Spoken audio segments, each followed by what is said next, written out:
Buenas noches a todas, a todos. Gracias por su asistencia en esta segunda sesión relativa a las diferencias entre las penas administrativas y las penas penales, vamos a decir, las sanciones penales en el diplomado en Derecho Penal Electoral. Ayer habíamos dicho un poco de los orígenes tanto doctrinales como normativos de las diferencias, un poco señalando, por un lado, las distintas formas en que se pretende dar respuesta a esta pregunta de por qué determinadas conductas son sancionadas vía administrativa y otras vía penal, ¿no?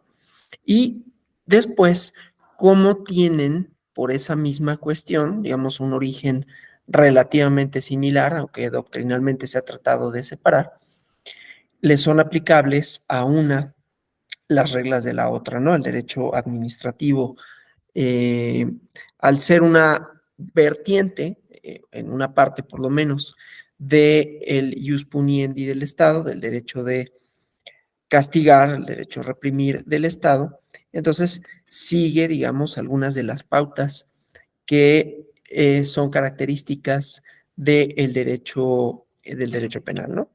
Entonces, bueno, en eso quedamos y había algunas otras diferencias, pues que tienen que ver desde luego el origen, ya desde el punto de vista normativo, el origen de la pena y por lo tanto el origen de la sanción y la autoridad que persigue y que en todo caso castiga, ¿no? Obviamente esto también nos lleva a hablar de el tipo de penas en el derecho penal, ¿no? Entonces, me voy a detener ahí para hablar de la penalidad en el derecho penal, ¿no? Valga la redundancia.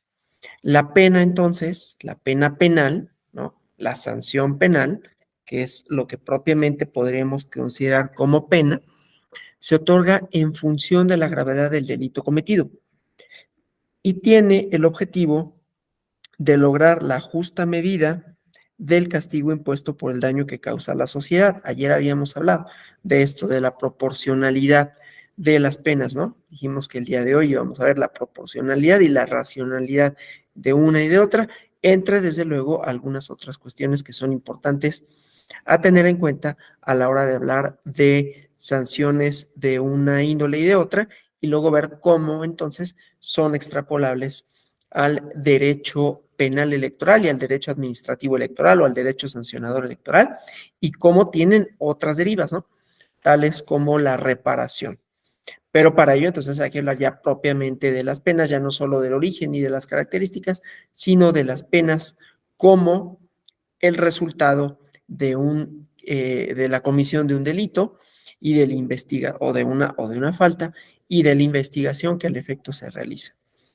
No quiero dejar de decir algo con relación a los muy tristes sucesos en Ciudad Juárez, porque la Suprema Corte de Justicia de la Nación, en un amparo de la primera sala, nada más lo que no tengo es el número de amparo, sería interesante conseguirlo, sostuvo la inconstitucionalidad de este tipo de lugares, en donde se retiene a las personas más allá del término que en todo caso el artículo 21 constitucional se supondría para la detención de tipo administrativo, porque es un tipo de detención, en este caso de las personas que están de paso en México y buscan llegar a Estados Unidos, serían 36 horas, lo máximo que se podría detener, hablando de proporcionalidad y de racionalidad.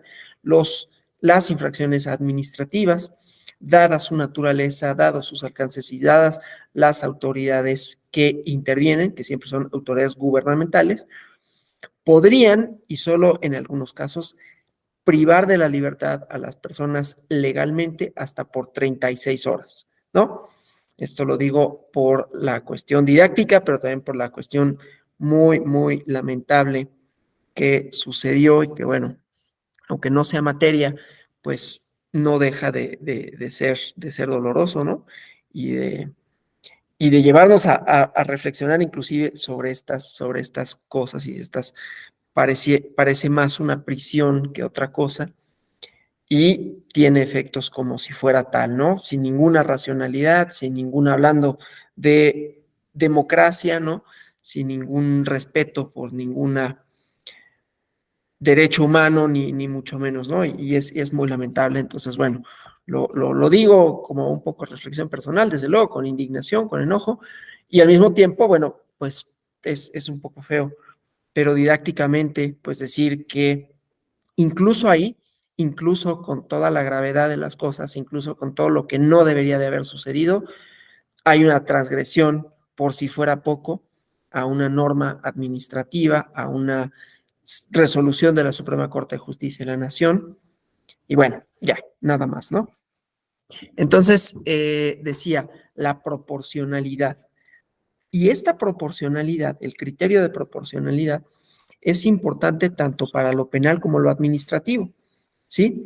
En el caso de los delitos y de las penas, pues obviamente la proporcionalidad tiene que ser aún más cuidada, pero pongo aquí, aún más cuidada por los efectos supuestos, por los efectos esperados, ¿no?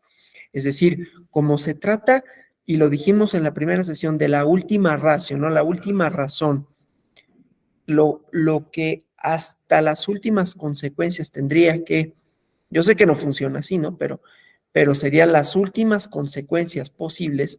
Entonces, estas últimas consecuencias primero deben de agotar todos los medios, deben de agotar una investigación exhaustiva y después imponer una pena que cumpla una doble función, disuasoria y de reinserción, ¿no? Que la persona se pueda reinsertar al colectivo.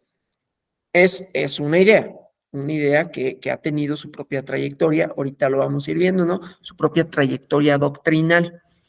Pero bueno, el chiste pues es que las infracciones y los castigos deben de guardar una relación, ¿no? Es la idea de no castigos inusitados, pero estos, insisto, se hacen extensivos al derecho administrativo también, ¿no? Las multas, ¿cómo le llaman? Las multas inusitadas, no es esa la palabra que la legislación contempla, que el derecho administrativo contempla, pero es algo así como multas demasiado grandes en función a una infracción, ¿no? Ahorita vamos viendo cómo eso además se liga con los otros principios de legalidad, de proporcionalidad que habíamos hablado. Voy a hablar tanto de derecho administrativo como de derecho penal y luego lo vinculamos a el derecho penal electoral y el derecho administrativo electoral, donde sigue la misma pauta, pero que tiene una serie de condiciones, una serie de consecuencias, una serie de supuestos que hacen que esto tampoco se cumpla, digamos, de manera automática. Y ahorita voy a los porqués, ¿sí? Pero bueno, entonces, dado que la idea, pues, es que hay una proporcionalidad en el delito y en la pena, en la sanción, vamos a decir, en la sanción administrativa, en la sanción penal y la conducta cometida, se toma en consideración, pues, el bien jurídico tutelado, el contexto en el que se infringe la ley, con un fin muy preciso, ¿no? Que ya decía, inhibir por un lado las conductas ilícitas, ¿no? Prevenir que no ocurran y en todo caso resarcir el daño o reinsertar al injusto, como le llaman, ¿no? A la persona que infringe la ley, ¿no? Entonces, pues es necesario, por lo tanto, regular, sancionar los actos contrarios a las leyes que lesionen bienes jurídicos que a la sociedad le interesa proteger, conservar como objeto del bien común para lograr orden, paz social, en el caso del derecho penal, o para lograr las metas gubernamentales administrativas que sean, ¿no? De manera tal, pues, que castigar las conductas ilícitas cometidas por las personas que viven en una sociedad para evitar que delincan y en todo caso, reinsertarlas, ¿no? Castigar al infractor, es un tema que ha ocupado en los estudios penales, tanto desde la doctrina penal como desde la filosofía del derecho penal, ¿no? Vamos a hablar de las dos, primero de la doctrina penal, ¿no? Entonces, bueno, una definición muy sencillita de la pena, es el castigo, ¿no? Y el castigo que impone una autoridad legítima a quien comete un delito o una falta, ¿no? Que implica la disminución de uno o más bienes jurídicos, que es, o sea, como los elementos, ¿no? Es un castigo que impone una autoridad legítima a aquel que ha cometido un delito, una falta, que supone la disminución de uno o más bienes jurídicos, entre ellos está la libertad. Pero si esto lo hacemos extensivo a las ramas administrativa y administrativa electoral, pues también entonces está contemplando, por ejemplo, la multa. Está contemplando, bueno, ahorita vemos esto de la función reparadora, ¿no? Entonces está contemplando un amplio espectro que no solo es necesariamente el castigo en su función represora, sino el castigo en su función, por un lado, didáctica, que las demás personas observen cuál es el castigo y entonces eso haya, de alguna manera genere disuasión. Y en algunos casos, idealmente, aunque casi no ocurre, pero idealmente, la privación de la libertad como una medida de reinserción, ¿no? Que en la vertiente administrativa sería algo parecido a la pena administrativa. Ayer habíamos hablado de algunas, la pena administrativa y su función reparadora, ¿no? De poco sirven las multas, decíamos ayer, en algunos casos, cuando las personas pues tienen el dinero para pagarlas y les da lo mismo pagarlas y seguir infringiendo la ley, a que hubiera otro tipo de castigo, que además te vincule con el todo social, ¿no? Esto es muy común en los Estados Unidos, a veces que como parte de, inclusive como parte de sanciones penales, ¿sí? Hablando de proporcionalidad, cuando estas no son, los delitos no son muy graves, cuando es una persona que no es reincidente, es decir, importa el elemento subjetivo, la persona, entonces se impone una pena en donde tienes que ir, por decir, todos los sábados a limpiar las calles, ¿no? Esto está muy vinculado, sobre todo en los Estados Unidos, con los delitos de tránsito, ¿no? Y específicamente con aquellos que involucran el consumo de alcohol. No quiero decir con ello que siempre es esa pena, sino es una modalidad que tiene estas distintas funciones, que desde luego es disuasoria, desde luego es represiva, pero también tiene esta función didáctica de vincular a la persona con el todo social, ¿no? No sé si sea la mejor forma de vincularlo, ¿no? Porque es un castigo, algo que podría ser tratado de otra manera, pero bueno, el chiste es que ya sea como sanción administrativa, sucede en algunos lugares en México, sea como sanción, una modalidad de la sanción penal, dependiendo de ciertos elementos, tanto objetivos, el delito, como subjetivos, la persona, se puede imponer a alguien conmutando una pena privativa de libertad. Bueno, entonces hay una disminución de un bien jurídico, ¿no? Mi tiempo. Últimamente, también el Estado, una de sus manifestaciones más evidentes, pues es la posibilidad que tiene, ¿no? De disponer del tiempo. Te llega un citatorio y pues ni modo, ¿no? Si tienes trabajo, si tienes cualquier cosa que tengas, si te llega un citatorio, tienes que acudir, ¿no? Si toca un funcionario en la puerta, pues le tienes que abrir, tienes que permitir que revise, si eres persona obligada, tu contabilidad, etcétera, ¿no? Es decir, esta disminución de los bienes jurídicos, obviamente siempre vinculados al principio de legalidad, ¿no? Como elemento otro de esto que habíamos puesto, como dijimos que es una pena, un castigo impuesto por una autoridad legítima, pues esto también quiere decir que se impone jurisdiccionalmente en el caso penal, administrativamente en el caso administrativo, valga la expresión, ¿no? Y jurisdiccionalmente en el caso del régimen sancionador electoral y que es impuesta, entonces, pues jurisdiccional o administrativamente en un procedimiento seguido en forma de juicio al autora de un acto jurídico que no representa la ejecución coactiva, efectiva, real y concreta del precepto infringido, sino su reafirmación ideal, moral y simbólica, ¿no? O sea, tiene este efecto de no nada más la coacción, sino de refrendar la importancia de conservar los acuerdos sociales, ¿no? Entonces, esta es una definición. Hay otras definiciones, ¿no? Un mal, dicen algunos, yo a mí no me gustan esas definiciones, pero que le inflige una autoridad a el delincuente o infractor a causa de una conducta indebida para hacer patente la reprochabilidad social, pero por eso lo menciono, ¿no? Por la reprochabilidad social, tanto en lo administrativo como en lo penal, lo que tenemos es que hay un reproche más allá de lo individual. Déjenme conectar mi máquina primero.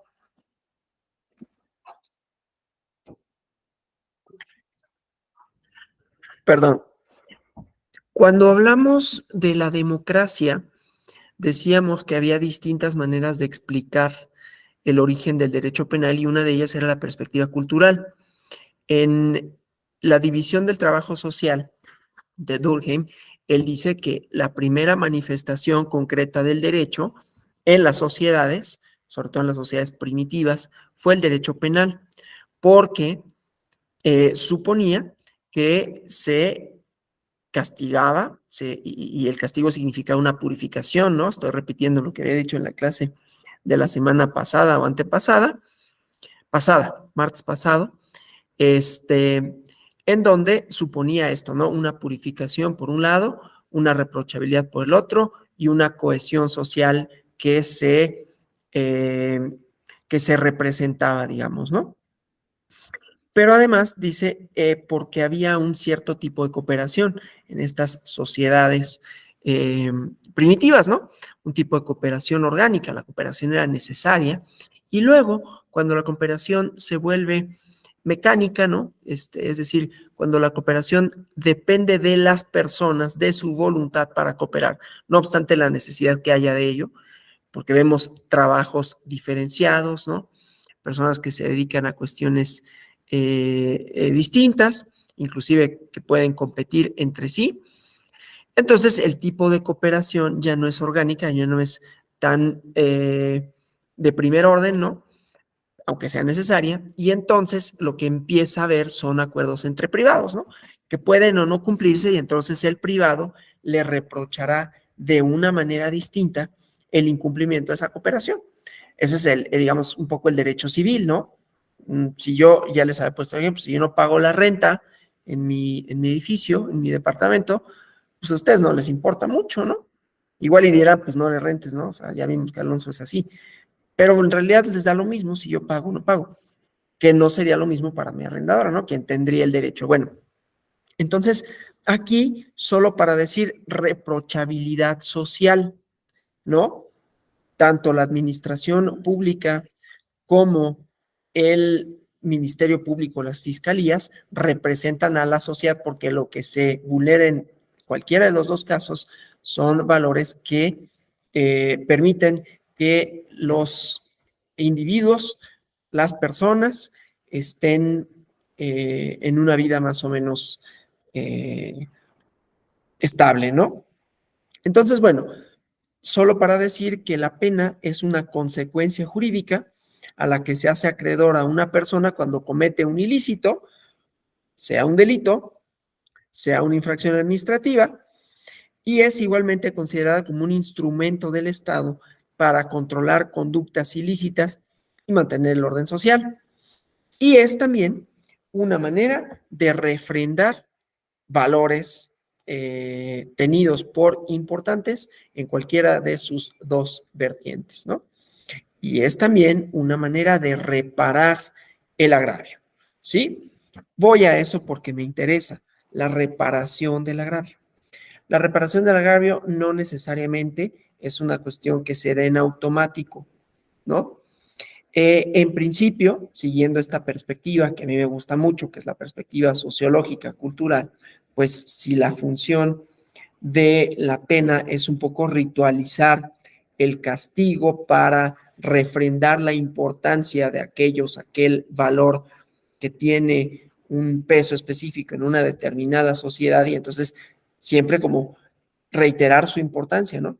Quien vulnere esto será acreedor a un castigo porque nos importa cuidar esto, ¿no?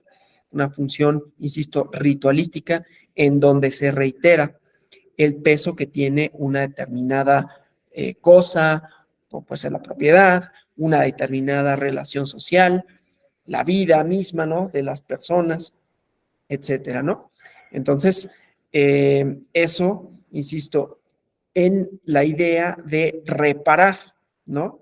No es que por sí misma la pena repare, pero sí está inmersa la idea de justicia. Desde la idea de la filosofía del derecho, ¿no? Es obtener una respuesta del Estado para mantener una cierta estabilidad, para mantener el ejercicio de la violencia en el monopolio del Estado, para evitar las violencias privadas, ¿sí?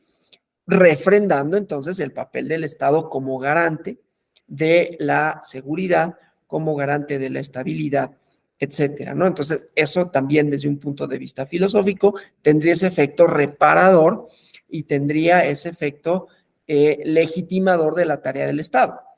Tan es así que cuando los estados dejan de ser capaces de responder en esos términos a las demandas sociales, no solo pierden credibilidad, ¿no? Sino que pierden peso, pierden legitimidad, pierden fuerza, se convierten en estados fallidos, ¿no? No solo por el monopolio de la violencia armada, ¿no? Sino por el monopolio de la violencia del derecho, ¿no? Deja de funcionar y entonces las personas resuelven sus conflictos de una manera distinta, acudiendo a la violencia privada. Entonces, eso provoca disgregación social, de manera tal que también tiene esa función. Y tiene una vertiente en el derecho administrativo, ¿no? De vinculación con el colectivo, pero en el derecho sancionador electoral tiene también otras características que de alguna manera lo separan de esto. En el derecho penal y en el derecho administrativo sí son camisas de fuerza, es decir, tiene que estar prevista la consecuencia, tiene que ser dictada sin estas mayorías de razón y analogías, ¿no? Tiene que tener parámetros de racionalidad, esto también para el derecho electoral, pero tiene que tener parámetros de racionalidad para que la pena cumpla con todas esas funciones. Con ello no quiere decir que no pueda haber penas irracionales, quiere decir que idealmente no tendría que haberlas. Quiere decir que si estamos ante un sistema democrático constitucional, no tendría que haberlas. Con ello no quiere decir que no las haya, y el ejemplo más concreto es la pena de muerte, ¿no? Que es una pena trascendental, es una pena inusitada, y sin embargo, ahí está, en la supuesta, hasta hace poco, mayor democracia del mundo, que a mí nunca me lo ha parecido, pero hay a quienes sí. Pero bueno, el chiste, pues, es que en el derecho sancionador electoral hay que entender que su propia naturaleza da para que estos principios de legalidad en la imposición de las penas sean un poco menos restrictivos, porque lo que se busca consta de derecho sancionador electoral, no derecho penal electoral. Ahorita regreso al penal electoral, pero me interesa tener las tres modalidades, ¿no? Y entonces ver que cada una no solo tiene orígenes distintos, autoridades diferentes, finalidades similares y no, ¿sí? Sino formas de aplicación distintas. Entonces, en el caso de la reparación, en el derecho penal, perdón, el derecho administrativo sancionador electoral, el derecho sancionador electoral, pues vamos a encontrar que las medidas reparatorias, aquellas que se dictan para regresar a la situación, al estado en que se encontraban antes de cometerse la violación, ¿no? Una enunciación de la ley de amparo, pues necesitan saber las circunstancias del caso específico, ¿no? Entonces, no hay un catálogo de medidas reparatorias porque esas van en función a la conducta cometida, siempre y cuando sea posible dictarlas. No siempre es posible dictar medidas reparatorias en ese sentido, ¿no? Obviamente, esto se vincula de alguna manera con la doctrina de los medios alternativos de solución de conflictos y las medidas reparatorias, pero aquí estoy refiriéndome a los procesos jurisdiccionales que como una, en materia electoral, que como una consecuencia adicional a la pena, al castigo, a la multa, a la amonestación, está la medida reparatoria en la medida de lo posible dependiendo de las circunstancias, ¿no? Siempre pongo el mismo ejemplo porque es el que dio origen a esto, que es un diario en Tabasco que promocionó, sin decir que promocionaba, una encuesta que no era una encuesta, era propaganda, pero le hicieron pasar como encuesta.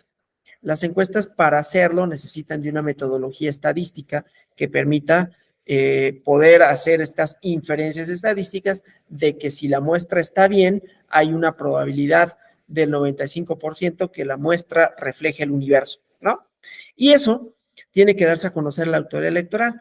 Entonces apareció en un diario de circulación local una supuesta encuesta, pero no lo era porque no estaba publicada la metodología, ni le hicieron del conocimiento de la autoridad electoral. Pero los diarios, pues su circulación, no puedes detenerla, ¿no? Como si fuera un spot, pues lo bajas. Un tweet, igualmente, ¿no? Pides que se cancele su contenido, que se baje de la página de quien lo escribió y así publicaciones de Facebook, etcétera. En el caso de los diarios, pues una vez que están en la calle, circulan sin que se pueda necesariamente controlar. Máxime que esta circulación, pues no puedes preverla, no puedes anticiparla, ¿no?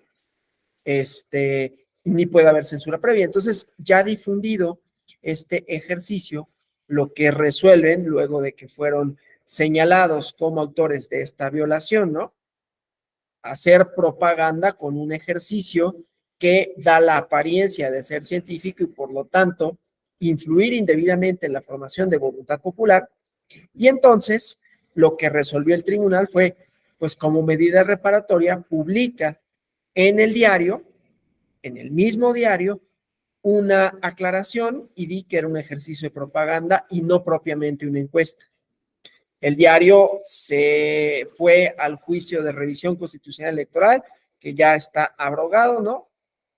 Por la nueva ley del sistema de medios de impugnación en materia electoral, que ahora sería el juicio electoral. Pero bueno, el chiste es que impugnó y en esa impugnación la sala superior le dio la razón al tribunal de Tabasco, al tribunal local, y entonces el efecto reparador, ¿no? Implicaría medidas adicionales al castigo que permitan que la violación se atenúe, ¿sí? Efecto reparador. Si nosotros en el derecho administrativo las personas ponen a barrer a la gente en vez de paga y si tienes dinero pues te va a dar lo mismo, ponte a barrer, ponte a alfabetizar, no sé. Entonces ahí ya tiene esta doble función, ¿no? Aunque no reparas el daño propiamente hecho, pero de alguna manera retribuyes a la sociedad, ¿no? Y digo a la sociedad porque es quien se vio afectada. Igualmente la circulación del medio, pues ¿quién los lee? Pues el público. Es un asunto de interés general y entonces es a la generalidad a quien se le hace la aclaración. Esto para ver cómo entonces los alcances de las penas administrativo-electorales pueden ir un poco más allá, porque entonces decía, no se ciñen al principio de legalidad en tanto que no necesariamente están ahí establecidas, ¿no? Una variante de esto, lo tengo que decir, pues es ahora ya no se va a poder, pero la lista negra, ¿no?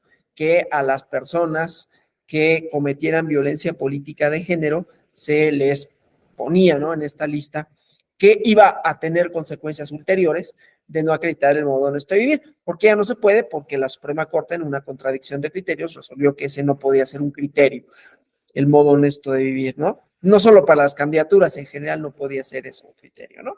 Con sus interesante argumentación y en parte racional, en parte pues queda sin posibilidad de que haya un castigo efectivo más allá de una multa o una amonestación, una conducta que no quieres que se reitere, ¿no? Entonces, esto para decir todas las finalidades distintas, las autoridades y las medidas adicionales. Marciano. Maestro, buenas noches. Buenas noches. Saludo a todas y a todos los compañeros. Sobre este caso que pudiera ser polémico, me gustaría hacer una precisión muy importante, porque si no, entonces dejamos como ya no va a haber sanción, y lo he oído en otros diplomados, y no puede ser así. El modo honesto de vivir solo para el área administrativa no significa, dijo la Corte, que en una autoridad penal pueda restringirte los derechos políticos electorales como está contemplado en la Constitución. ¿Qué quiere decir? Que si la queja, si bien es cierto, ya no sería el medio idóneo, el PES, en materia de violencia política contra la mujer en razón de género, así se llama, deja la vía abierta para que se proceda ahora sí en base a la ley general. ¿Por qué? Porque se configura un delito. Entonces, se tendría que auspiciar que se haga la denuncia penal, porque esa es la otra vía. Así como está el PES, así como está el PES, cuando lo metes el PES, también tiene un efecto. Si en ese momento la persona es servidora pública, voy a poner un ejemplo, se solicitan medidas cautelares inmediatas, como por ejemplo, hey, separen a la persona que está ocasionando el problema, se dictan medidas. O sea, no se queda en un vacío el procedimiento. No. Eso no lo podemos dejar así. Sí hay una sanción per se, y obviamente lo correcto es, vamos a denunciar penalmente también para que exista una investigación a fondo. ¿Cuál es el problema del procedimiento especial sancionador en esta materia? Que le revierte la carga de la prueba al agresor, vamos a decirlo, perdón, no quiero decir agresor, a la persona que ha sido acusada. Y eso rompe totalmente con el principio de presunción de inocencia. Eso rompe con todo el artículo 20 de la Constitución General de la República, que obliga, en este caso, al acusador a la carga de la prueba. En el caso específico, repito, de materia penal, sería a la Fiscalía.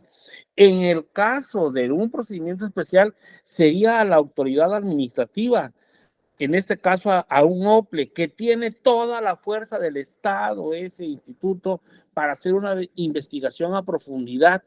Lo que se debe de hacer es un planteamiento de decirle a los OPLES que se aboquen con toda la fuerza que tienen del Estado a hacer una investigación seria y objetiva, para que se llegue obviamente a una sanción de cualquier índole. Pero no me gustaría que quedara como en una situación de no hay sanción, ya se quitó el bodón. No. A ver, espérate, sí hay, sí hay. Y se puede dar la violencia política porque ahora nos marca también supuestos. Antes la teníamos que hacer muchas interpretaciones porque derivó de la jurisprudencia, pero después de la reforma de 2021 a las 5 normas, es importantísimo dejar en claro este tema, porque pudiéramos estar ocasionando como, oigan, ya no les van a quitar el bono esto de vivir. O sea, no. Vamos por más. No doblemos las manos y decir, bueno, pues ya no tiene caso. No, a ver, te meto un procedimiento especial sancionador inmediatamente, con independencia del PES. Perdón, el JDC, ay, estoy confundiéndolo. Te meto el JDC para que inmediatamente se me atienda la petición.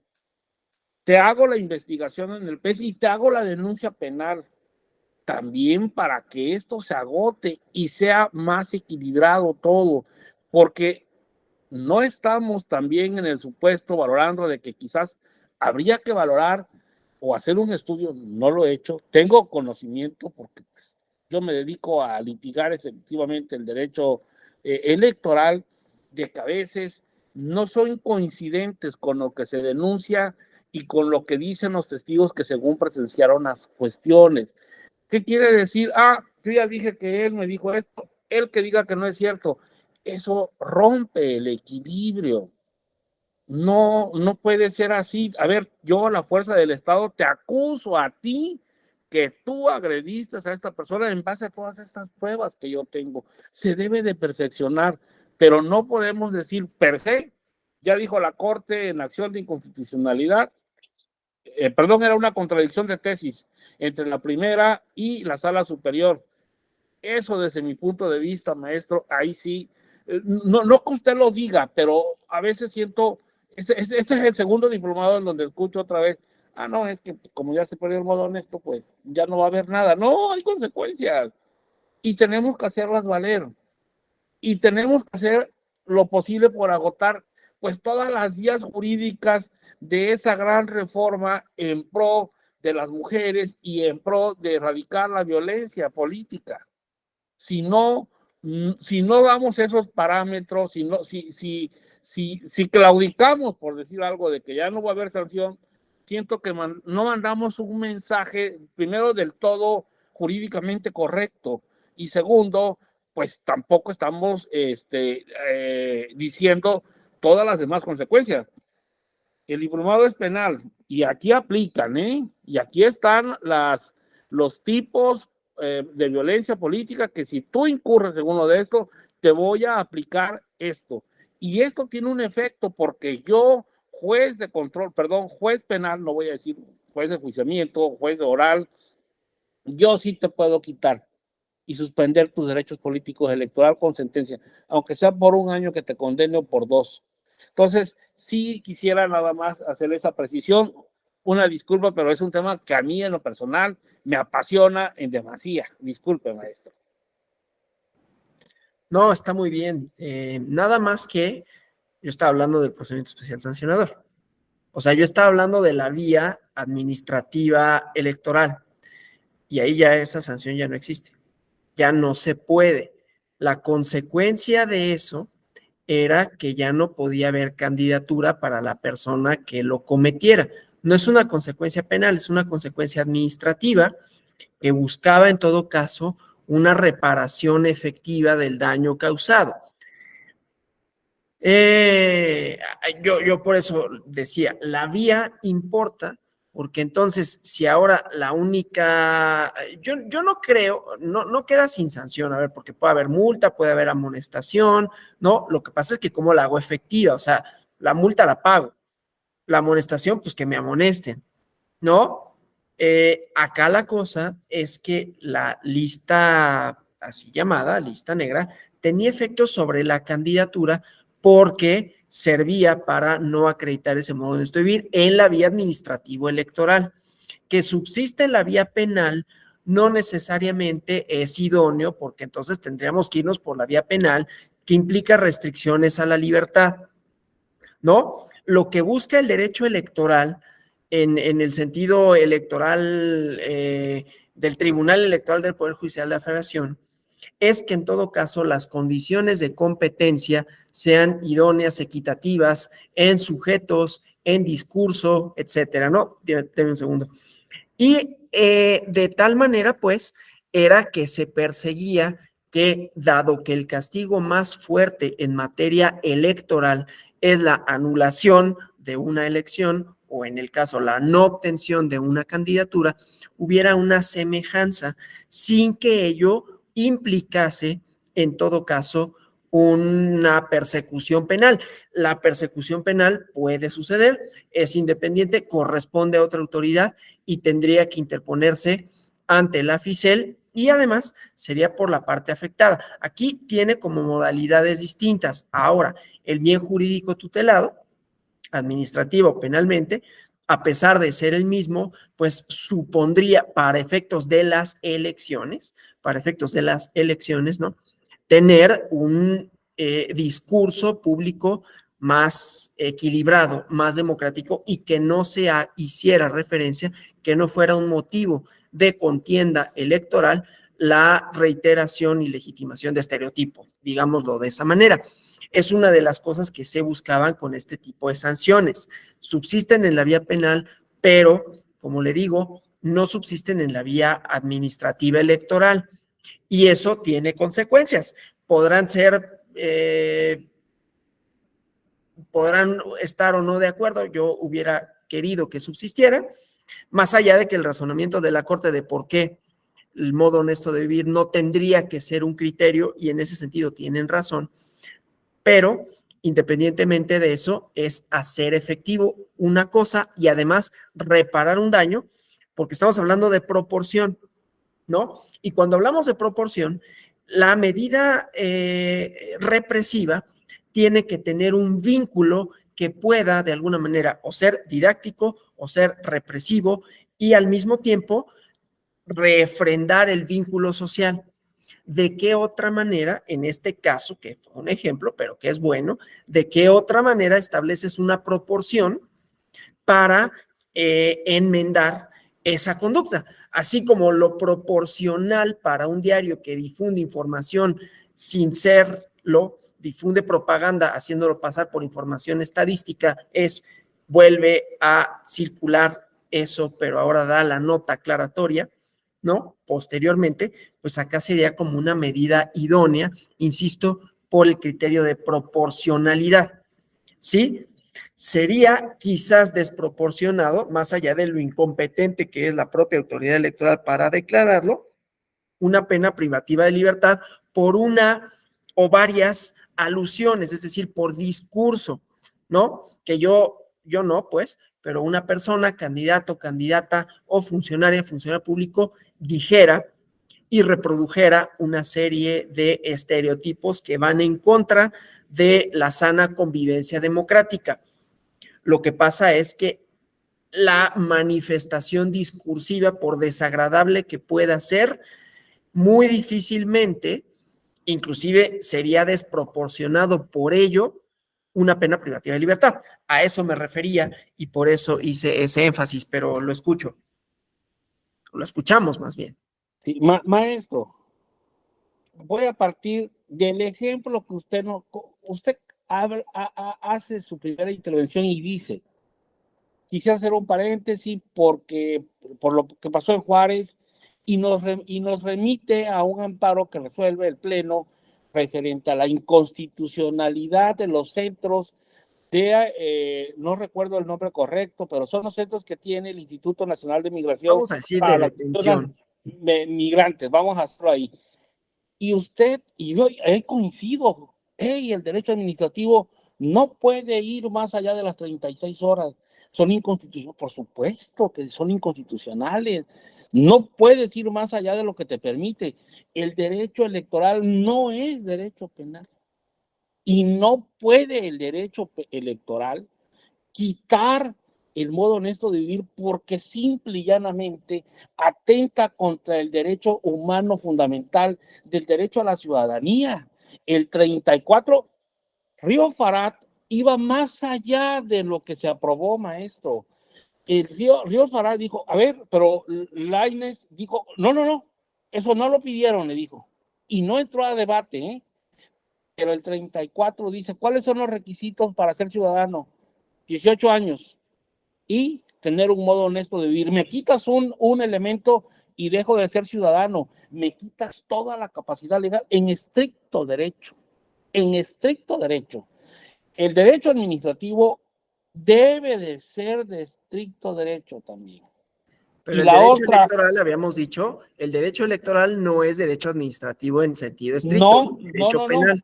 Y las no. sanciones de derecho electoral tienen Sí, otra finalidad que las del derecho administrativo y las del sí, derecho maestro, penal. pero no puede ir más allá del derecho penal. Y yo le voy a poner de ejemplo el 38 de la Constitución. Dice, se suspenden, dice el 38, los derechos o prerrogativas de los ciudadanos se suspenden. Y acuérdese cuando se dicta una sentencia en materia penal y dice, se le suspenden los derechos políticos al ciudadano X por el tiempo que estará privado de su libertad.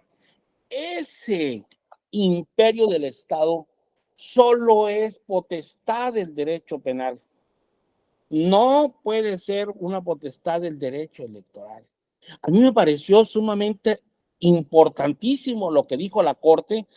Así lo sostuve en mi propuesta de tesina de la maestría que cursé aquí en mi alma mater.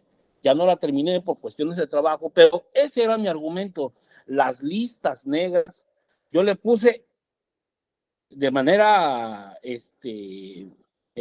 sátira, si usted quiere, en la anotación en el libro de la vida. No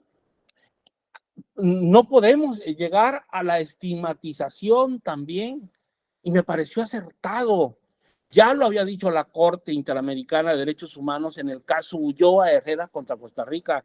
Oye, Costa Rica, tú no puedes tener una lista de delincuentes, aunque sean lo que sean. Una lista de homicidas, una lista de secuestradores, no lo puedes hacer porque estigmatizas y entonces sepultas el derecho humano a la reinserción social. Entonces nosotros, por eso cuando yo inicié, cuando usted puso su primera lámina, el primer contacto que tuvimos en ese diplomado, yo le comenté, maestro, el garantismo de Ferrajoli, que es una tendencia que está más viva que nunca, el garantismo, por favor. No hemos llegado porque hay muchos obstáculos, perfectamente bien, pero se camina hacia ese garantismo penal. No podemos decir per se que solamente será sancionado o reivindicada una forma de violencia política. Ok, quitan el modo honesto de vivir. No podemos soslayarlo en ese sentido. ¿Por qué no dictamos medidas reparatorias? ¿Por qué no ampliamos el espectro de la sentencia? ¿Por qué no le pedimos a los tribunales electorales, que son los últimos, al final de cuentas, todo el mundo llegamos a los tribunales federales electorales para poder dilucidar cualquier materia? Oye, no solo las sanciones, dile también que en materia de reparación tendrá que hacer un curso, un diplomado en la Escuela Judicial Electoral en materia de derechos políticos. ¿Por qué no se pueden hacer otro tipo de implementación cuando la Corte Interamericana ha dicho, miren, esta es la forma de reparar? Y para que no se te olvide, obvio, estoy hablando cuando la Corte sanciona a un Estado a su monumento. Yo no digo que hagan un monumento.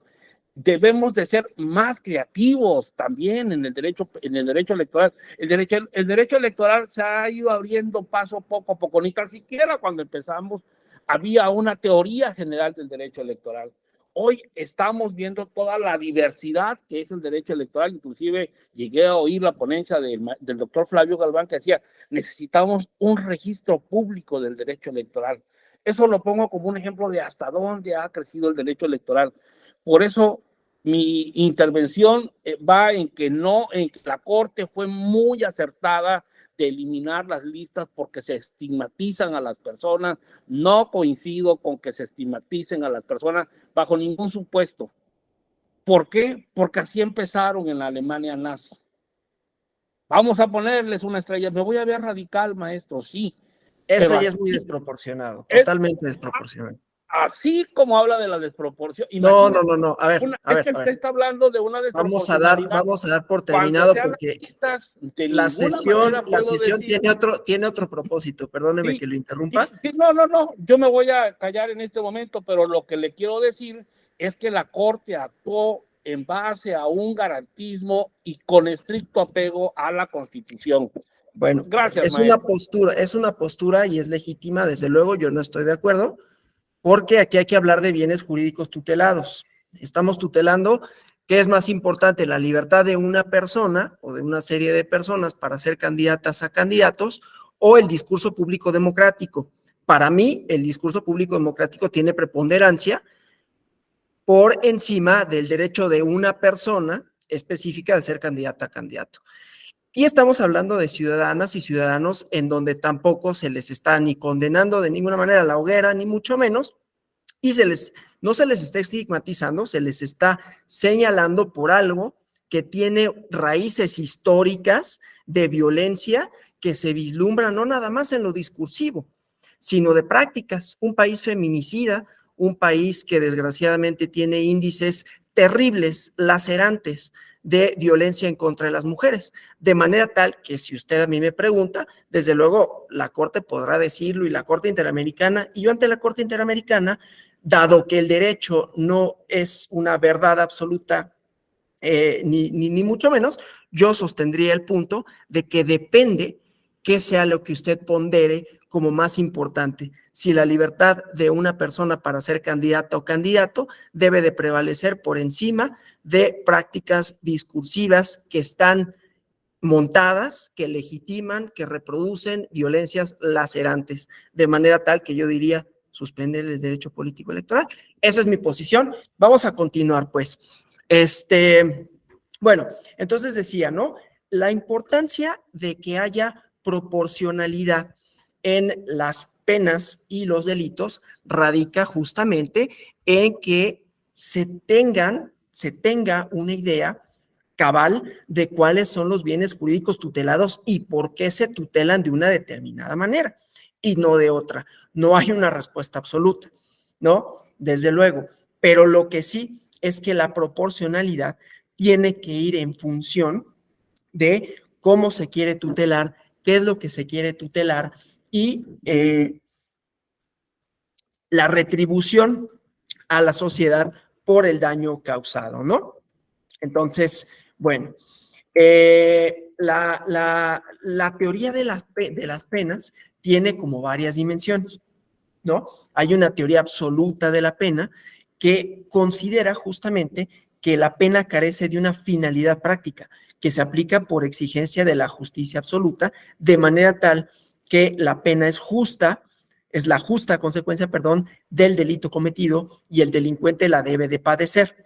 Es una teoría absoluta. No estoy diciendo que yo esté de acuerdo necesariamente, pero supone pues que tiene un contenido teleológico, ¿no? Una finalidad, que es el principio de utilidad, ¿sí? El contenido ético-social de la norma jurídica tiene como objetivo fundamental los órdenes social y público para lograr un Estado fuerte en el que se reafirme el Estado de Derecho con base en penas justas, delimitadas por la culpabilidad de los actos contrarios a la ley, y esto sirve para impedir el exceso en el ejercicio del poder punitivo del Estado. Supuestamente, ¿no? Diríamos, garantiza o evita la impunidad, otorga penas de la misma magnitud al daño causado por el infractor. Aquí el problema está en determinar cuándo es el mismo, ¿no? Y cómo en todo caso podrías establecer esa proporcionalidad, ¿no? Y luego hay teorías relativas, ¿no? Que toman la pena como un medio necesario para asegurar la convivencia social y se le asigna a la pena una finalidad que fundamenta, que la hace diferente de la teoría absoluta. La finalidad es evitar el delito, ¿no? Es una función más bien disuasoria, ¿no? Y luego hay una teoría de la prevención general, que trata de evitar la comisión de delitos porque informa respecto al respecto a la comunidad, ¿no? Eh, eh, avisa la coercitibilidad de la ley, ¿no? Entiende que es el efecto preventivo general de la ley penal, ¿no? Es un contenido intimidatorio. Aquí el problema con esta teoría es que entonces, de alguna manera, legitima penas infamantes, ¿no? En la medida en que se advierta que la pena puede ser muy grande, como en Qatar, ¿no? Los latigazos a las personas que portan alcohol, entonces eso va a disuadir, ¿no? Desde luego, se orienta pues a el objetivo de evitar la nueva comisión de delitos de una manera general. Entiende la ley penal y a la pena como vías a través de las cuales la comunidad social representada por el Estado logra evitar que se cometan delitos. Insisto, el problema está en los cómo, ¿no? Entonces, bueno, una teoría, digamos, bastante más acabada es la teoría mixta de la prevención, ¿no? La explicación del contenido, el fundamento y el fin de la pena, ¿no? Y entonces, la llamada teoría mixta une criterios de prevención general y el criterio de retribución de la pena, ¿no?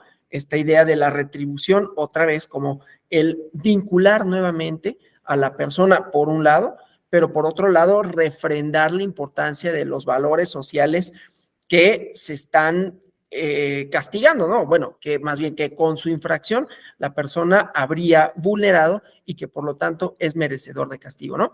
Con las consecuencias que ya decía de reiteración del poder del Estado como único garante de la seguridad, ¿no? Entonces, de esta manera, esta teoría tiene como fin fortalecer la concepción del derecho mediante el cumplimiento de la validez del ordenamiento jurídico, la supremacía del Estado de Derecho y la confianza de la ciudadanía en las instituciones del Poder Judicial como órgano rector y garantista del orden y la paz social, ¿no? Pero bueno, entonces las teorías, lo que importa de ellas es que existen en relación con los fines de la pena, ¿no? Que busca prevenir, inhibir, castigar y yo diría también retribuir, ¿no?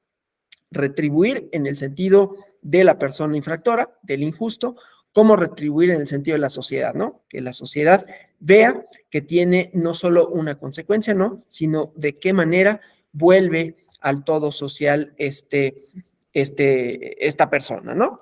Entonces, el fin de la pena, pues, es la protección de la sociedad contra las conductas ilícitas que le agredan, ofenden, contra aquellas conductas que sean contrarias a las normas de convivencia en la sociedad, y entonces hay que saber qué fines se persiguen al castigar, ¿no? Que ya dijimos varios de estos, ¿no?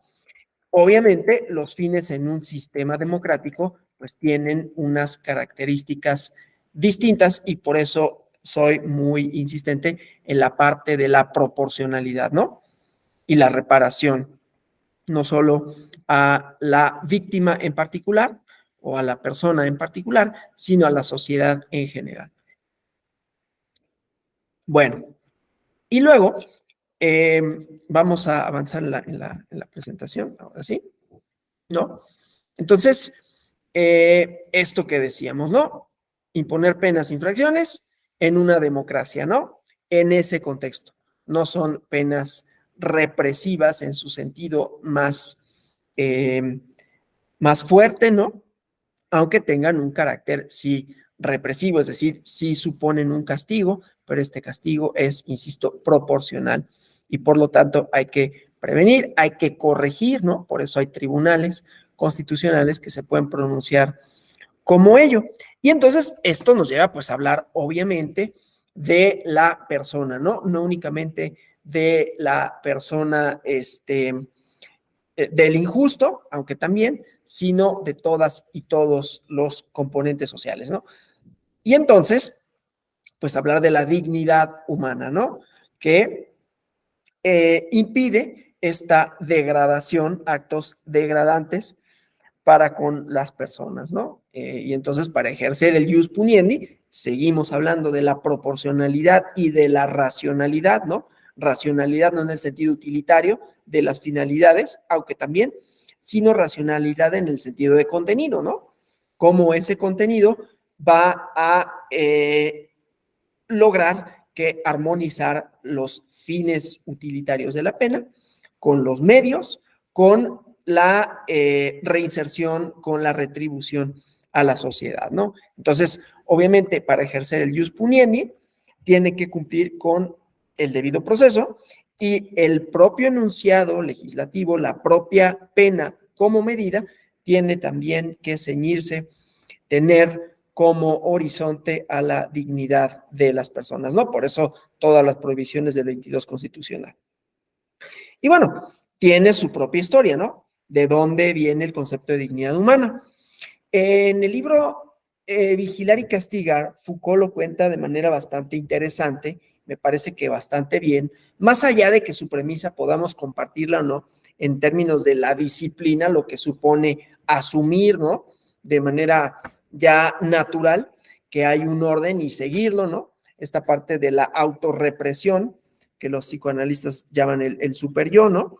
Pero lo importante con Foucault es que en el primer capítulo hace una reconstrucción histórica, los historiadores dicen no hace historia, pero hace una reconstrucción histórica de cómo eran las penas, hablando de dignidad, y cómo llegamos a la época contemporánea, ¿no? Nada más así de pasada, digo, hablando de dignidad humana, y desde luego que es un concepto que se amplía, como todos los conceptos jurídicos en los estados democráticos de derecho, ¿no? Es que sí tiende a abarcar a más personas y no al contrario, ¿no? Principio pro persona. Y bueno, el chiste es que él cuenta cómo las primeras sociedades ya con una cierta disposición jurídica, los castigos eran públicos, ¿no? Y llevaban a la persona al cadalso, si es que lo iban a ejecutar, y antes de la ejecución, pues iban y le aventaban de cosas, ¿no? O inclusive si no lo ejecutaban, los azotes, que esto subsiste en otras sociedades, pero eso ya no nos metemos ahí porque obviamente no están marcadas por la cuestión democrática. Entonces, el castigo que se inflige al cuerpo físicamente, ¿no? Y luego viene una etapa más bien de índole humanista. Bueno, primero hay una etapa intermedia en donde ya no es el castigo propiamente al cuerpo, sino es el castigo a la libertad, ¿no? Entonces, pero claro, en prisiones en condiciones infamantes, ¿no? Las mazmorras, ¿no? Sin luz, ¿no? Toda esta lucha por los derechos que también en el caso de los castigos sigue siendo un tema, ¿no? Las prisiones estas de máxima seguridad, todos hemos visto con cierto horror, yo pensaría, por lo menos sí, mi caso, hablando otra vez de Ferrayoli, ¿no? Las prisiones estas en El Salvador, ¿no? Más allá del flagelo que puedan ser las pandillas, ¿no? Las maras. Pero bueno, como hay ese trato degradante, justamente contrario a esta idea de la dignidad humana, ¿no? Que es un límite, como dice aquí en la lámina, al jus puniendi, ¿no? Claro, aquí tendríamos que ver, ¿no? Cuáles son los componentes de esa dignidad humana. No está definida como ningún concepto, ¿no? Y entonces pero siempre tenerla en cuenta, no solo a la hora de imponer la pena, sino a la hora de legislar y a la hora de opinar, a la hora de pensar como sociedad sobre las penas. Y digo de opinar porque está muy de moda, ya lo habíamos dicho, ¿no? En clases anteriores, pues esta idea totalmente antigarantista del derecho penal del enemigo. Es visible sobre todo en el derecho penal. En el derecho administrativo tiene sus posibles vertientes, ¿no? Pero ahí ha caminado, digamos, un poco mejor la parte democrática que en el derecho penal, ¿no? Bueno, entonces, para ello, pues, hay que tener los elementos subjetivos y los elementos sustantivos, ¿no? Perdón, los elementos objetivos, el qué y el quién, ¿no? Entonces, ya vamos a esta parte, ¿no? De las conductas y las infracciones. Y también en el qué y en el quién, pues nos va a dar pauta para diferenciar. Sigue siendo una diferencia normativa, pero desde luego no es lo mismo en términos sociales, siquiera, ¿no? Pensar en un delincuente que pensar en un infractor administrativo, ¿no? Infracciones administrativas, yo creo que todo mundo hemos cometido en algún momento, ¿no? Porque nos volamos un semáforo, aunque nos vayamos impunes, ¿no? No siempre nos castigan, o porque, no sé, los ejemplos más concretos son las violaciones de tránsito, pero puede haber algunas otras, ¿no? Y además, también aquí tendríamos que atender a la cuestión moral, ¿no? De qué es lo que se castiga en todo caso administrativamente, porque no porque haya una sanción administrativa quiere decir que esta es racional, así como no porque haya una sanción penal quiere decir que está dictada de conformidad con estos principios, ¿no? Yo me acuerdo, luego pongo este ejemplo, ¿no? De un lugar en otra entidad de la República en donde por alguna razón quisieron prohibir los besos en público, ¿no? Era ridículo. Hablaba de una moral, pero había una falta administrativa de por medio. O sea, quienes lo hicieran iban a hacer, yo no sé cómo iban a materializarlo exactamente, ¿no? Hay un problema de aplicación, pero el chiste es que también la racionalidad de lo administrativo va vinculado con la moralidad, ¿no? En alguna otra entidad, minifaldas, ¿no? Eso era, no sé por qué lo legislaron de esa manera. Bueno, puedo entender por qué, pero no es algo que me parezca a mí que tenga racionalidad en el sentido no solo de fines sociales útiles, no solo en el sentido utilitario, sino racionalidad en el fundamento, ¿no? Racionalidad kantiana, ¿sí? En el hacer, en el deber ser de la sociedad, ¿no? Pero bueno, el chiste es que en el deber ser social, pues vamos a encontrar distintas esferas que se castigan de manera diferente, pero que estos castigos no necesariamente, aunque tendrían que tener como parámetro estas dos racionalidades, ¿no? La utilidad social, el fin que persiguen, y lo cual nos lleva a decir, bueno, porque es un problema en todo caso, ¿sí? Y los medios para los cuales lo hacen valer, ¿no? Fin medios, relación fin medios, ¿sí? Habiendo una proporcionalidad también ahí y después una racionalidad de justificativa, ¿sí? Porque las democracias además tienen este nivel de racionalidad en donde pues las decisiones, la toma de las decisiones, se tienen que justificar, ¿no? No únicamente en términos normativos de fundar y motivar, sino decir los porqués, ¿no? Bueno, entonces, aquí el injusto, ¿no?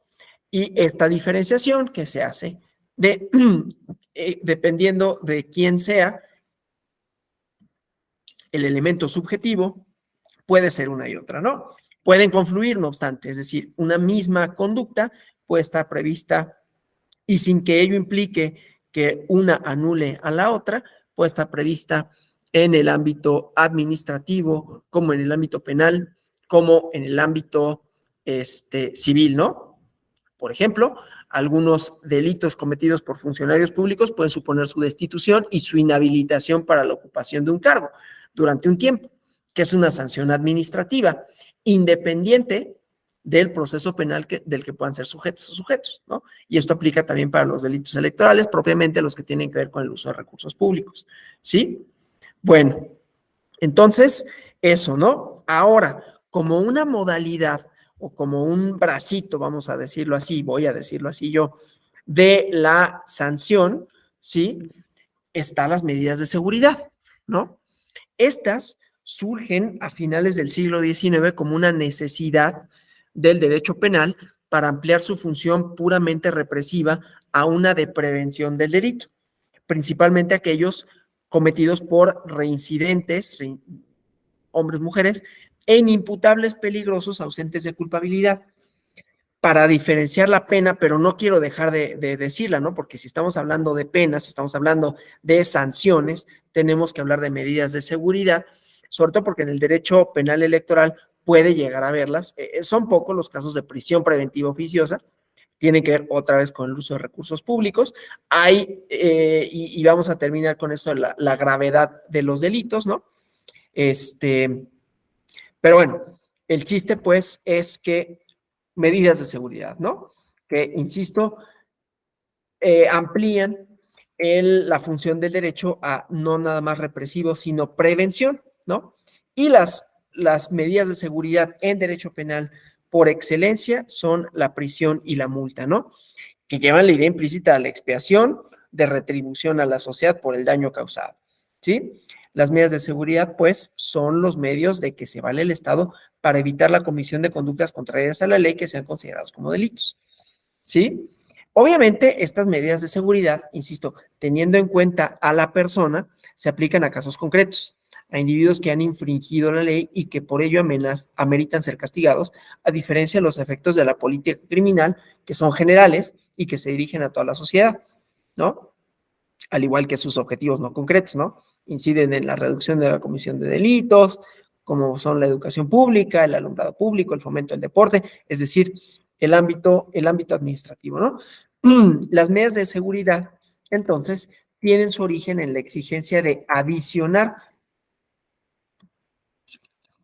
a la función represiva del derecho penal la función preventiva de comportamientos delictivos de reincidentes y de inimputables peligrosos en donde no existe la culpabilidad y buscan evitar la reincidencia, ¿no?, de las conductas delictivas de sujetos considerados peligrosos por sus características que puedan recaer y cometer nuevos delitos.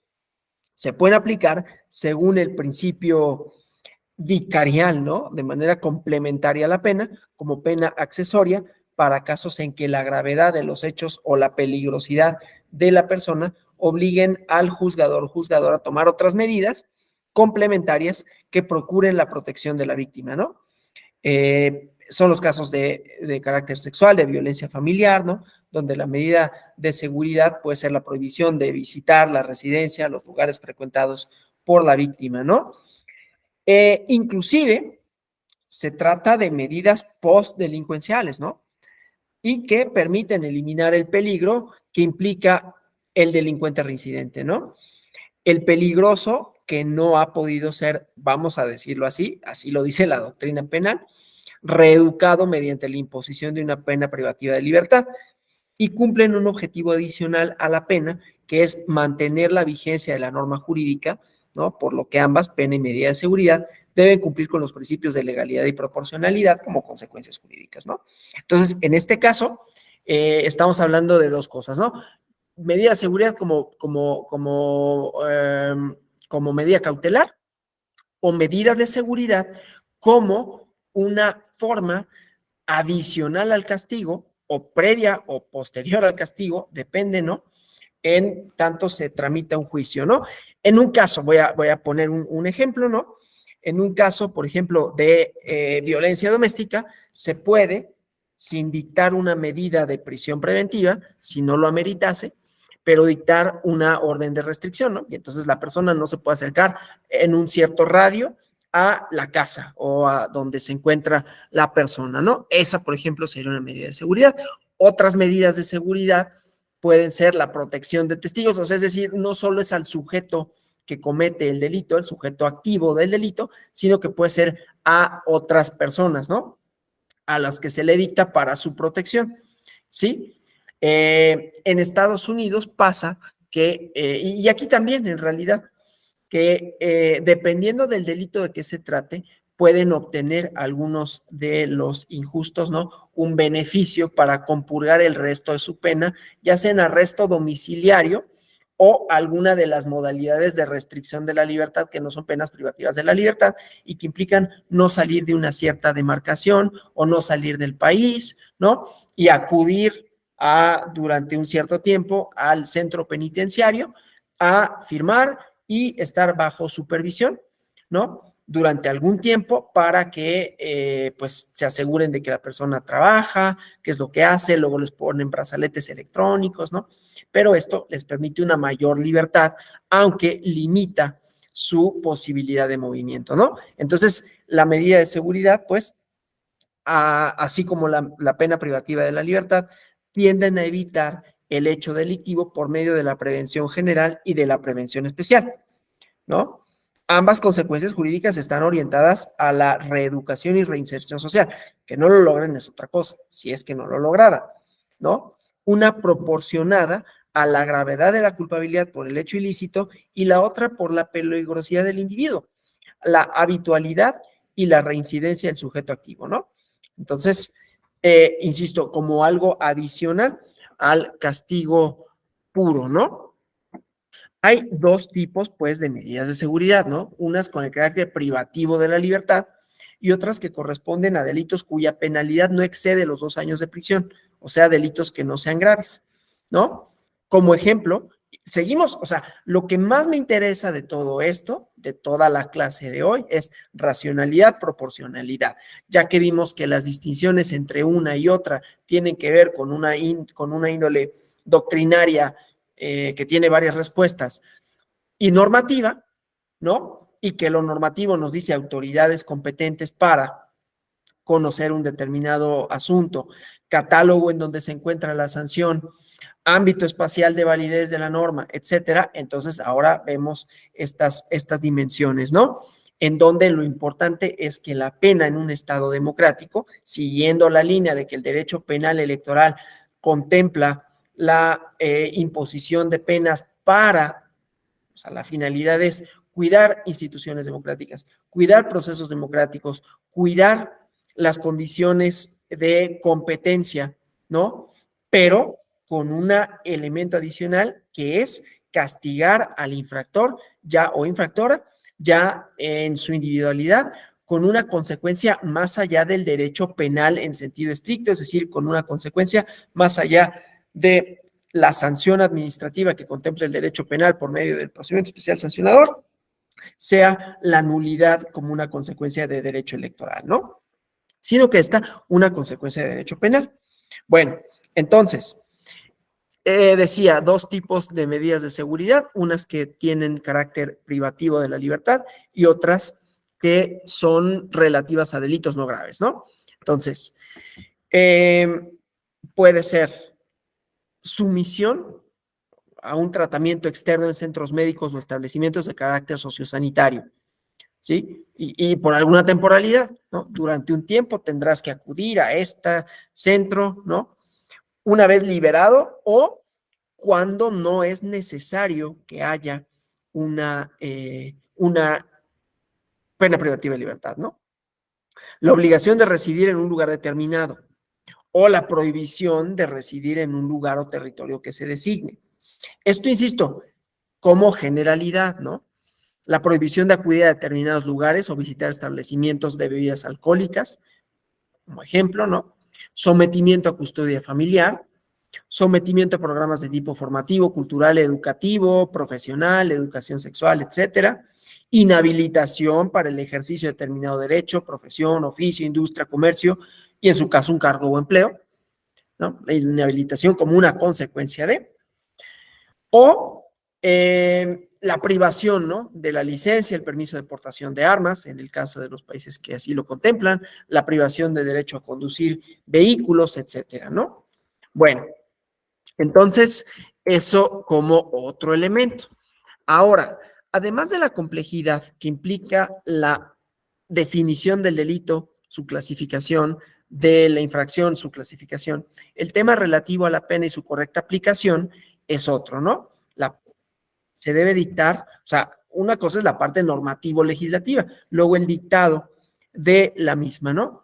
Entonces, la pena se debe dictar en función de la gravedad y la naturaleza del delito que se cometa para lograr una relación más equitativa entre el hecho y su castigo, o sea, proporcionalidad, ¿no? Con la evolución del derecho punitivo se fueron tomando en cuenta otros aspectos, ¿no? Subjetivo, la peligrosidad de la persona, ¿no? Para lograr en la medida de lo posible que se individualice la pena de una manera justa y apropiada en cada caso concreto, de manera tal que se logra la correcta aplicación del principio de proporcionalidad que consagra el artículo 22, ¿no? Para poder entender la forma, el método que se utiliza en los casos concretos de individualización, hay que tener claro que está, que se está clasificando en legislativa, ¿no? O abstracta, ¿sí? O sea, cuando crea el legislador el tipo penal, cuando consagra la norma jurídica algo aprobada, aplicable para el caso concreto, el delito previsto, y la concreta o judicial, que es cuando la o el juzgador aplica la pena al caso concreto, ¿no? La individualización judicial, que en el caso del derecho sancionador electoral la lleva a cabo la sala regional especializada y toma en cuenta ya otra serie de elementos propios de la o el infractor, ¿sí? En el caso de los partidos políticos, por ejemplo, o en el caso de actores políticas o políticos, pues lo importante también es ver elementos tales como la reincidencia, elementos tales como las circunstancias bajo las cuales se da la violación o no, y qué tan probable es que se vuelva a cometer, ¿no? Voy a poner un ejemplo en el caso del derecho sancionador electoral. Conste que es un ejemplo, no es una diatriba en contra de nadie ni de ningún ejercicio de comunicación, pero es interesante el ejemplo. En las conferencias de prensa del titular del Ejecutivo Federal, que se llevan a cabo cotidianamente, todos los días, hay distinto tipo de mensajes, ¿no? De distinta índole, informativos, algunos es propaganda gubernamental, lo cual no está prohibido, sino limitado a tiempos electorales, y a eso voy. Y se dan como un ejercicio informativo, ¿no? Que puede gustar o no, pero sucede. El caso es que hubo varios asuntos, que en unas campañas electorales, en unos procesos electorales en determinadas entidades, se difundió el contenido de estos ejercicios informativos denominados mañaneras y hubo partidos políticos que consideraban que había propaganda y que por lo tanto se vulneraba el contenido del 41 constitucional. Se solicitó adicionalmente, ¿no? Que se decretara una tutela inhibitoria, que era, y dile al presidente de la República que en lo sucesivo se abstenga de hacer propaganda, porque está prohibido porque estamos en proceso electoral. Y se concedió, eso es lo único que me interesa, ¿no? Y se concedió con base, y eso es a lo que voy con la individualización, con base en, por un lado, la probabilidad de que pueda volver a ocurrir. ¿Por qué puede volver a ocurrir? Una, porque estamos en proceso electoral. Dos, porque esos ejercicios informativos suceden de lunes a viernes, por lo menos. Tres, porque el contenido no está predeterminado. Entonces, hay una alta probabilidad de que pueda volver a suceder y para que deje, si no, sería ineficaz el medio, ¿no? Porque entonces sería un procedimiento y otro todos los días. Para evitar que eso suceda, entonces la solicitud para que en lo sucesivo se abstenga de. No fue el único ejemplo, pero es el que mejor queda en este sentido, porque otra vez, ¿no? No solo es lo que se tutela, ¿sí? Cómo se tutela, el contenido de la violación y la posible reincidencia, ¿sí? La posible o la probable, o cuando ya se trata de reincidentes. Pongo otro ejemplo de reincidencia. Un partido político que en periodo de veda electoral salieron unas personas a hablar en su favor, ¿no? Y esas personas resultaba que eran influencers y resultaba que todas decían casi lo mismo, casi el mismo mensaje, ¿no? Más allá del procedimiento en fiscalización que el INE acreditó que en realidad les habían pagado y por lo tanto era propaganda prohibida y por lo tanto vulneraba tanto la fiscalización porque no estaba en sus estados, ¿no? En sus informes de fiscalización, como en la parte del modelo de comunicación por simular un acto de libertad de expresión por algo que no era porque habían contratado a personas. Y uno de los elementos que se tomó en consideración para individualizar la sanción por parte de eso es lo que me interesaba, por parte de la sala regional, fue que ya lo habían hecho antes, ¿no? La reincidencia, ¿sí? Bueno, entonces, eso para decir cuándo se determina la pena. Y hay distintos sistemas para la determinación de la pena, ¿no? El de la indeterminación absoluta, el de la indeterminación legal relativa y el de la indeterminación judicial relativa y el sistema de penas fijas, ¿no? La indeterminación legal relativa es el que sigue el Código Penal mexicano porque establece mínimos y máximos. Es lo que van a ver ustedes en la Ley General de Delitos Electorales. Se impondrán de 4 a 5, se impondrán de 1 a 3 años de prisión. ¿A quién? Sí, ¿no? Establece mínimos y máximos que el Poder Judicial individualiza la pena en el caso concreto y con ello se reafirma el principio de legalidad, así como una cierta valoración de las pruebas que hace el juez en la imposición de la pena para emitir su sentencia y además tomar en cuenta los elementos objetivos, ¿no? Objetivos y subjetivos, ¿sí? Entonces, encontrar la justa medida entre el delito y la pena, encontrar el castigo adecuado a la conducta ilícita y lograr equilibrio entre uno y otro como medida justa es uno de los objetivos más difíciles e importantes del derecho penal, el derecho sancionador en general, ¿no? Porque al lograrlo se consigue dar cumplimiento al principio de proporcionalidad para individualizar la pena en el caso concreto, ¿sí? El objeto central y tema de mayor importancia del derecho penal es lograr que la aplicación de la pena a los delitos sea la correcta, la que le corresponde a cada conducta en la medida del daño causado a la sociedad, pero además que cumpla con el propósito de la regulación de las conductas ilícitas, se castigue de forma justa al delincuente y sea posible resarcir el daño. Si las penas no castigan los delitos de una manera proporcional al daño que causan, si no corresponden, si son adecuadas para cada conducta delictiva, no lograrán el grado de inhibición y de retribución que se busca al tipificarlos. Por ello, las personas no encontrarían obstáculo desde alguna teoría para evitar estas conductas y además la sociedad, como todo, ¿no? Podría quedar, digamos, insatisfecha, ¿no? Podría quedar este sentimiento de injusticia, ¿sí? Entonces, esta fuerza, digamos, y con ello, pues se genera un sentido de impunidad, ¿no? Esta fuerza restrictiva, ¿no? Poner obstáculos a la actuación del ser humano dentro de la sociedad, tiene límites, debe estar perfectamente regulada, justificada, debe ser útil a la sociedad en aras de su funcionamiento y de la justificación de su existencia para evitar que la falta de su adecuado ejercicio lleve a sus integrantes a buscar hacer justicia por mano propia. Ya es otra de las cosas, ¿no? que hemos tratado a lo largo de estas dos sesiones, ¿no? Y esto sucede, pues, cuando el Estado no cumple con sus obligaciones y deja de alcanzar sus fines, es decir, la protección de los bienes jurídicos y la paz social como objetivo del derecho penal. Entonces, cuando hablamos de los límites materiales de la potestad punitiva del Estado, el ius puniendi tiene 3 límites materiales: el principio de la necesidad de intervención, el principio de protección de bienes jurídicos y el principio de dignidad de la persona, ¿no? Cuando hablamos entonces del principio de necesidad de intervención, se materializa, y esto ya lo había dicho, por el principio de la última ratio, ¿no? Lo que decíamos ahí de intervención mínima. el hecho de que la regulación penal de las conductas sociales solo se justifique en la medida en que sea necesario para los objetivos de la convivencia y armonía sociales.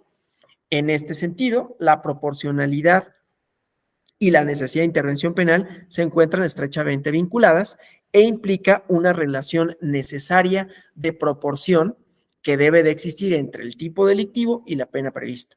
La proporción entre la lesión a los bienes jurídicos ocasionados por el delito y la afectación sobre los bienes jurídicos del autor culpable. Entonces, la desproporción entre la afectación de la pena y lo ocasionada por el delito podría ser el origen de una mayor intranquilidad, propiciaría desobediencia, quizás, o desorden, ¿no? Bueno, el segundo de los principios tiene por objeto la protección de los valores o cosas que para la sociedad son importantes, ¿no? Considera bienes jurídicos tutelados, ¿no? O sea, patrimonio social que se busca proteger por ser necesarios, por ser útiles a todas y todos los miembros del grupo para garantizar la seguridad jurídica y la sana convivencia. Condiciona, pues, la existencia de los delitos como conductas antisociales a la afectación o puesta en peligro de un bien jurídico reconocido por la sociedad que habrá de ser protegido mediante la imposición de una pena. También se le conoce como principio de lesividad o el límite material a la potestad punitiva del Estado, pero supone la obligación de la autoridad para tutelar y proteger bienes jurídicos de la sociedad como un principio fundamental del derecho penal. Y finalmente, el límite material de la potestad punitiva del Estado, la dignidad de la persona que habíamos hablado, ¿no? Uno de los pilares fundamentales para un Estado de derecho democrático y liberal que reconoce y entiende a la persona y a su dignidad como objeto y fin de la tutela jurídica, ¿no? La potestad punitiva del Estado tiene límites formales, jurídicos, a los que ya nos habíamos abocado. Y entonces, esto, ya para concluir, diré, ¿no?, que hay que tener siempre en cuenta que los objetivos principales de la pena son la prevención, la sanción y la reinserción, ¿sí? La reinserción en sentido estricto de la persona, del injusto, y la reinserción en sentido de reformular, refrendar la importancia que tienen los valores o los bienes jurídicos, como quiera llamársele, que fueron vulnerados por la conducta antisocial, digámoslo de esa manera, ¿no? El castigo corresponde entonces a la necesidad de que ante la existencia de un mal cometido y tipificado como delito, el Estado reaccione, dirían los utilitaristas, con otro mal necesario, que es la pena, orientado por el principio de retribución, que busca entre el delito y la pena la existencia de una adecuada igualdad o equivalencia. Entonces, esto se traduce, ¿no?, en una equitativa retribución, que es una garantía para el sujeto activo del delito de que la pena no será trascendental o inusitada, sino adecuada al daño causado y a la importancia del bien jurídico tutelado por la norma, ¿sí? El principio de proporcionalidad, entonces, se erige como un elemento definidor de lo que ha de ser la intervención penal desde el momento en que se trata de traducir el interés de la sociedad en imponer una medida de carácter general necesaria y suficiente para la represión y la prevención de las conductas delictivas. Y por otro lado, el interés del individuo, ¿no?, en la eficacia de la garantía consistente en que no sufrirá un castigo que excede el límite del mal causado. Es decir, la minimización de la violencia en el ejercicio del ius puniendi. La justa medida se configura como un principio rector de todo el sistema penal. Y tampoco debemos de perder de vista que el principio de proporcionalidad se encuentra consagrado en la Constitución. Abarca varios derechos humanos, ¿no? Legalidad, la igualdad y a miembros de la dignidad de la persona, que se inspira en los valores de justicia, de libertad, que tiene como causa y fin evitar que la actuación de los poderes públicos sea arbitraria o excesiva, sea el poder legislativo al determinar los delitos de las penas, sea el poder judicial al individualizarlas. Y entonces, este principio, ¿no?, también se le conoce como principio de prohibición en exceso, porque buscaba en sus orígenes que las penas impuestas no fueran mayores a la lesión causada a los bienes jurídicos protegidos por la norma, pero también se tiene que tomar en cuenta que cuando una pena es inferior al daño ocasionado, puede ser injusta y por lo tanto desproporcionada, ¿no? Aquí hay que volvemos a la ponderación y volvemos a la cultura penal. Hay un autor, yo les recomiendo mucho que lo lean, más allá de que yo no estoy de acuerdo al final con sus conclusiones relativas a la ineficacia de las penas en los delitos electorales, porque dice que son muy chiquitas, Moisés Antonio Díaz Salazar, pero pues que dice, ¿no? Esto, ¿no? Son ineficaces porque no guardan una proporcionalidad. Si los bienes jurídicos tutelados son los procesos democráticos, las penas son muy pequeñas, ¿no? Me parece que no se trata del número de años privativos de la libertad, sino de la eficacia, en todo caso, de que se acrediten esos elementos y se castigue eficazmente, ¿no? Sobre todo porque el sistema electoral, pues, es un conjunto de autoridades y que su finalidad no nada más es la imposición de sanciones, sino preservar valores democráticos de convivencia. Bueno, pues dicho eso, yo hasta aquí llego, les agradezco, ¿no? Por la atención, por los comentarios, por las intervenciones. Siempre es interesante tenerlas. Obviamente, cuando hay desacuerdo es perfectamente normal y válido, ¿no? Que haya intercambio de posiciones. Sucede en las cortes, sucede en las sesiones públicas, ¿no? No siempre hay consenso, porque el derecho, afortunadamente, no es ni una ciencia y al no serlo, pues tampoco hay una exactitud con relación a esto y entonces pues es una tarea argumentativa, de manera tal que es siempre interesante escuchar y ver cómo elaboran distintos argumentos, ¿no?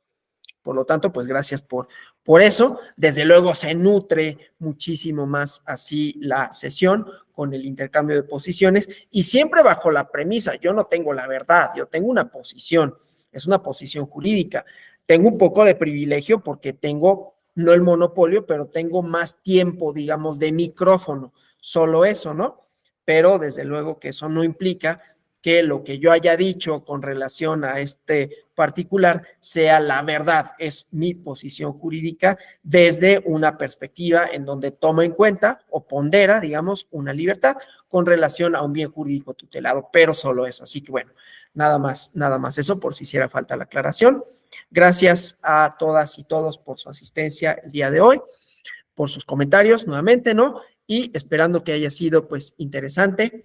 El día de mañana van a tener a el fiscal de Nuevo León, que les platicará ya bien el funcionamiento de las fiscalías, ¿no? Los procesos, van a tener el día viernes un agente de la fiscalía, ¿no?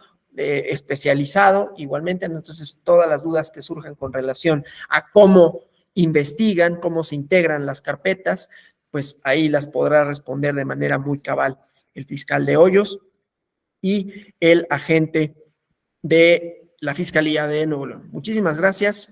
Perdón, preguntas, comentarios. Bueno, pues yo ya me anticipaba que no las hubiera, ¿verdad? Pues muchísimas gracias. Los vemos, todavía habrá una clase relativa a delitos locales y delitos federales. Entonces, todavía nos vemos por acá.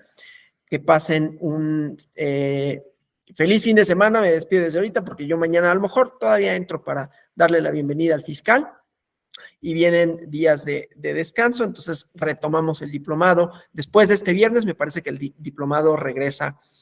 No sé si es todavía lunes y martes o si es toda la semana, por ahí revisen en su calendario, ¿no?